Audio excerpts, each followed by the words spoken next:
Hello friends समस्त को नमस्कार एवं फोटो एक्सप्लोर यूट्यूब चैनल रे आप समस्त अनेक अनेक स्वागत।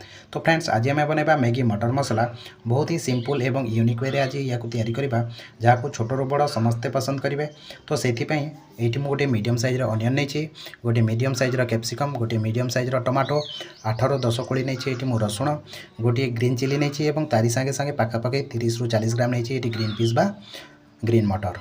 तो चलतु यही सब जिन को प्रथम आम चॉप करने तो ये देखिपे फ्रेंड्स सब वेजिटेबल को मुझे छोट छोट पीस रे चॉप कर एबे चलतु स्टार्ट करवा आमर मेन प्रोसेस।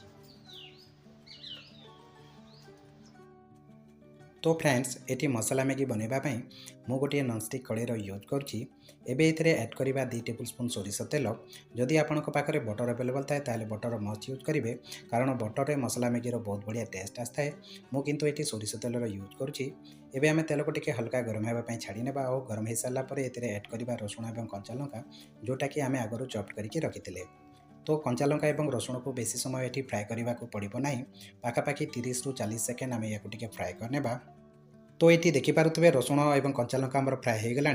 याठू अधिका रसुण को फ्राए करेंगे ना कारण रसुण जदि जली जाए ताहले आमर मैगीर टेस्ट भल लगे ना। तो यही समय आम ऐड करवा पियाज शिमला मिर्च और ग्रीन मटर। गैस फ्लेम को यही समय लो रू मीडियम रे ही रखिथे और लो मीडियम फ्लेम रे यही सब जिनिस को पाखापाखि आहरी 2 मिनिट पर्यंत फ्राए करने। तो पियाज को ये आमको डीप ब्राउन कलर पर्यंत फ्राए करने को पड़ो ना। हल्का आमर पियाज और शिमला मिर्च जो र फ्लेवर अच्छी से पलैगला पर्यंत ये को आम फ्राए करने। पियाज आमर ये फ्राए हो गला। तो ये स्टेज आम ऐड करवा टमाटो और टमाटो ऐड कर सारापर सांगे सांगे ये सॉल्ट ऐड करवा। तो सॉल्टर क्वांटिटी ये देखिकी यूज करेंगे कारण मैगी मसला रे सॉल्ट अलरेडी लगिक रही है। गोटे पिंच नहीं ये हलदी पाउडर और पाखापाखि गोटे टीस्पून ये यूज करूँ काश्मीरी रेड चिली पाउडर जहाँद्वारा मोर मैगीर बहुत बढ़िया कलर आसो। एबे यही सब जिनिस को मसला सहित आहरी पाखापाखि गोटे मिनिट भाया लो मीडियम फ्लेम रे आम फ्राए करने। तो फ्रेंड्स ये मैगी पे आमर जो मसला दरकार से ऑलमोस्ट रेडी हो गला। तो ये स्टेज आम ऐड करवा पानी। तो पानीर क्वांटिटी ये देखिकी यूज करेंगे। मुझे 5 टंकिया 6टी मैगी पैकेट यूज करुँची। तो से पाखापाखि 3 कप बा 750 ml पानी यूज करुँची। आपन को केते पानी दरकार से हिसाब से पानीर क्वांटिटी कम बेसी करें। एबे मसला को आम पानी सहित भल भाव में मिक्स करने। कड़े उपर आम ढक्कन लगे गैस फ्लेम को हाई करने और हाई फ्लेम रे आमर पानी देहरे गोटे बॉयल आसला पर्यंत वेट करने। तो पानी रे बॉयल आसवा पूर्व जमारू ये मैगी यूज करेंगे ना ना मैगी आमर पानी रे बुतरी की फुलीज जहाँद्वारा मैगी खाइबापी भल लगे ना। तो ये देखिपे पानी देहरे गोटे बॉयल आसी जाइए। तो यही समय आम कड़े उपर ढक्कन हटे ना और ये ऐड करवा मैगी। तो ये मुझे 5 टंकिया 6टी मैगी पैकेट यूज करुँची।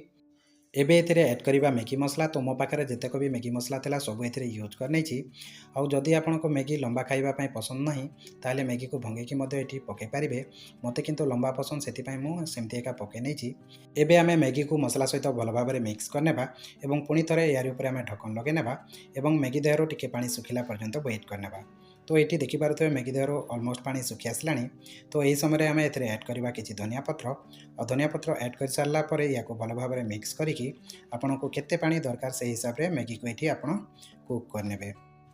मते टिके specially Maggi semi gravy type खाइबापी भल लगी थाए से मैगी को मुझे बेसी ड्राए करूना। जदि आपन को मैगी ड्राए खाइबापी पसंद लगी थाए ताले ये मैगीर आहरी टिके पानी ड्राए करने।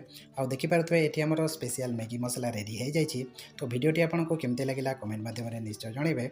आउ गरमा गरम या गोटे बाउल बाहर करके सर्व करके खाई पारे। तो रोचे फ्रेंड देखा पुणी नेक्स्ट वीडियो। Bye bye.